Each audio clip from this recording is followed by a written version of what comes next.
বন্ধুরা, বহুদিনের ইচ্ছা ছিল যে সুন্দরবনে এসে একবার অন্তত মা বনবিবির পুজো দেখব, মায়ের দর্শন করব পুজোর সময়। তো এই 2025 সালেই কিন্তু সেই সৌভাগ্য আমার হলো। আর মায়ের ডান পাশে রয়েছে কিন্তু মায়ের ভাই শাহজঙ্গলি, আর তার পাশেই রয়েছে দুঃখে। তো মা আর তার ভাই আর তার সন্তান দুঃখে, তবে মায়ের নিজের সন্তান নয়, দুঃখেকে হচ্ছে গিয়ে মা বাঁচিয়েছিল। আর এই হচ্ছে গিয়ে মায়ের ভোগ হবে। এইখানে কিন্তু সব ফল রয়েছে, প্রতিটা গামলাতে বালতিতে কিন্তু ফল রয়েছে। এই সব ফল দিয়ে, তারপর দুধ দিয়ে, ডাবের জল দিয়েই কিন্তু মায়ের ভোগ তৈরি হবে এখানে। আর এই হচ্ছে হাঁড়ি, 20টা কিন্তু মাটির হাঁড়ি রয়েছে। এই 20টা মাটির হাঁড়িতেই কিন্তু মায়ের ভোগ তৈরি হবে। তো এই হচ্ছে গিয়ে সেই 20টা মাটির হাঁড়ি। আর এই হচ্ছে গিয়ে উনুন, পরপর দেখুন লাইন করে করা রয়েছে 20টা উনুন। আর এই যে থানটা দেখতে পাচ্ছি, একটাই কিন্তু দক্ষিণ রায়ের পুজো হয় এইখানে। মায়ের পুজো হয় কিন্তু মণ্ডপে, আর দক্ষিণ রায়ের পুজো কিন্তু হয় এই গাছটির গোড়ায়। তো এটা হচ্ছে দক্ষিণ রায়ের থান। দক্ষিণ রায়কে আগে দেয় পুজো, তারপরেই কিন্তু মাকে পুজো দেয়।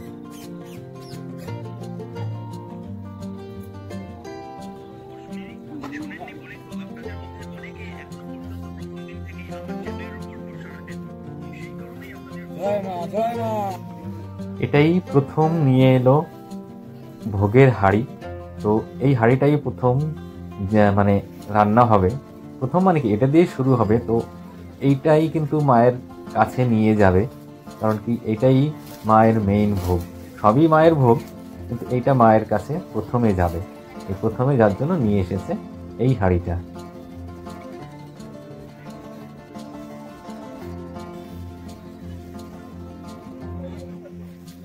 পরপর কিন্তু আরো হাঁড়ি নিয়ে আসছে, অনেকগুলো হাঁড়ি কিন্তু নিয়ে এসেছে। আর এই যে আরো একটা হাঁড়ি নিয়ে, মানে এক এক করে কিন্তু বসে বসে সামনের থেকে যেরকম প্রথম হাঁড়িটা বসালো, তার পরপর কিন্তু আস্তে আস্তে হাঁড়ি নিয়ে এগাচ্ছে। এদিকে সবাই কিন্তু মুখে গামছা বেঁধে স্নান করে, এখানে গঙ্গা জল ছিটিয়ে পবিত্র করে জায়গাটাকে, তারপরেই কিন্তু এই মানে মায়ের ভোগ রান্না করতে সবাই বসেছে। এই দেখুন পরপর কিন্তু রয়েছে এখানে 20 জন এখনো বসে পারেনি, কারণ ওই সামনে আরো 2জন না 1জন বাকি রয়েছে। মানে 2টো উনুন রয়েছে বাকি, আর 2টো হাঁড়িও রয়েছে বাকি। এই দেখুন কত সুন্দর লাগছে দেখতে, প্রতিটা হাঁড়ির কিন্তু আগুন জ্বলছে এখন, প্রতিটা হাঁড়িতেই কিন্তু মায়ের ভোগ হচ্ছে। তো দেখতে বেশ ভালো লাগছে। তো এইটাই দেখবো, অনেক দিনের ইচ্ছা ছিল। আর এটা কিন্তু সচরাচর সকলের চোখে পড়ে না, কারণ কি রাত 12টার পরেই কিন্তু আরম্ভ হয় এই ভোগ রান্না।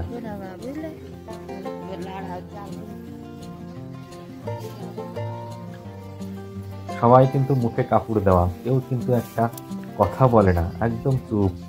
যত সময় না এই মায়ের ভোগ তৈরি হয়ে যাচ্ছে ততক্ষণ কিন্তু কেউ কথা বলবে না। এই দেখুন আরো 2টো উনুন রয়েছে, ওই 2টো উনুনেও কিন্তু আরো 2জন বসবে রান্না মায়ের ভোগ তৈরি করার জন্য। আর এখানে যারা রয়েছে তারা কিন্তু মায়ের পুজো দেখবে বলেই রয়েছে। আসলে মায়ের পুজো তো 12টার পরে হয়, যার জন্য সবাই রয়েছে।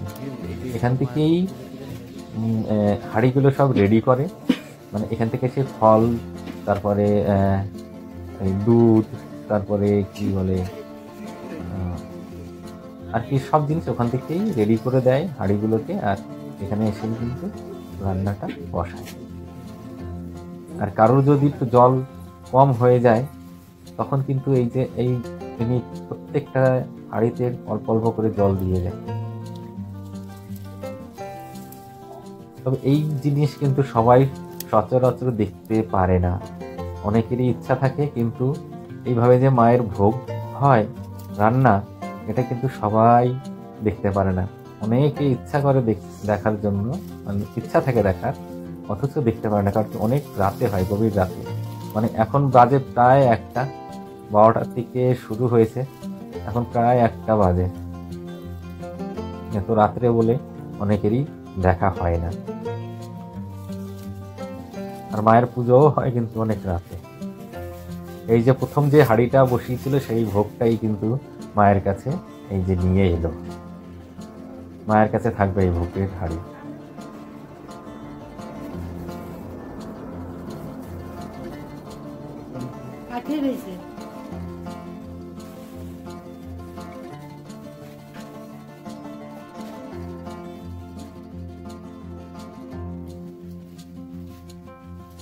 এরপরেই কিন্তু পুজো আরম্ভ হবে।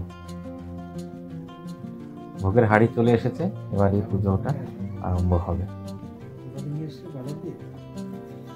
আর দেখুন বিরাট বড় একটা স্টেজ করেছে, এখানে কিন্তু মায়ের যাত্রা হবে। যাত্রাটা কিন্তু 3 ঘন্টারও উপরে হয়, মানে এই যাত্রাটা। আর যাত্রা হবে যার জন্য দেখুন বিরাট বড় প্যান্ডেল।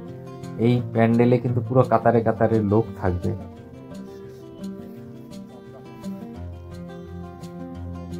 বিরাট বড় যাত্রার প্যান্ডেল, এটা মায়ের এই যাত্রা হবে।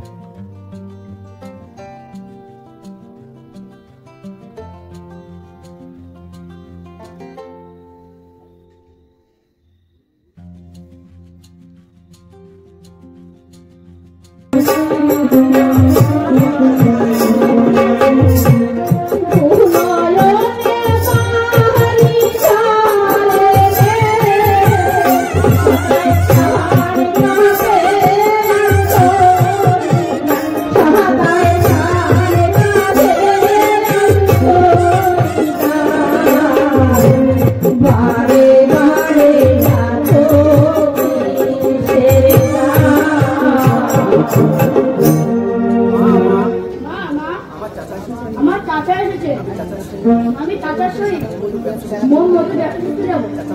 চাচা বলেছে মোমবাতি ব্যবসা শিখিয়ে দেবে, অনেক টাকা রোজগার হবে, তোমার দুটো কষ্ট থাকবে না। আমার দোয়া করো মা, আমার দোয়া করো মা, আমি সব করে ফিরে আসি। সে কি কথা, কে তোর চাচা হয়ে হলো? আজ কতদিন হলো তুই গরিবে থাকতে আমি বিধবা হয়েছি। এতদিন অপরাধ বলে কেউ দুমুঠি দানা সাহায্য করিনি। পরের বাড়ি ধান ফেলে আমি তোকে মানুষ করেছি। আজ তুই চাচা বলে কোথায় রাম দিতে তোকে মোমবাতি ব্যবসা শিখতে হবে না। পরের বাড়ি ধান ফেলে তারপরে আমি তোকে খাওয়াবো। ভাবি ভয় কি? ভোগের কোনো ভয় নেই। ও পুরুষ বেটার ছেলে, আমি বলিস ওকে তুমি কতদিন ঘরে বসেই খাওয়াবে? ওকে ছোট থাকতে আমার কাছে দাও, আমি ওকে ব্যবসা বাণিজ্য শিখিয়ে দিই। তা হবে না, আমি ওকে বনে যেতে দেবো না। দেশে দেশে ভিক্ষা করে খাওয়াবো, তাও আমি ওকে বনে যেতে দেবো না। মেয়ের সাথে বাড়ি এক পা বুদ্ধি কম দেখে তবে তুমি থাকো বাপ। এর আমি চললাম।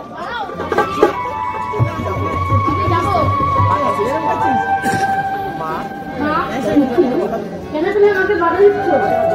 আমাকে আর তোমার দুটো করতে পারবে না। চাচা বলেছে আমি বড় না করবো, কেমন চাচা? হ্যাঁ দেখি সত্য কথা। বড় মা মুখে দিয়ে বলে যায়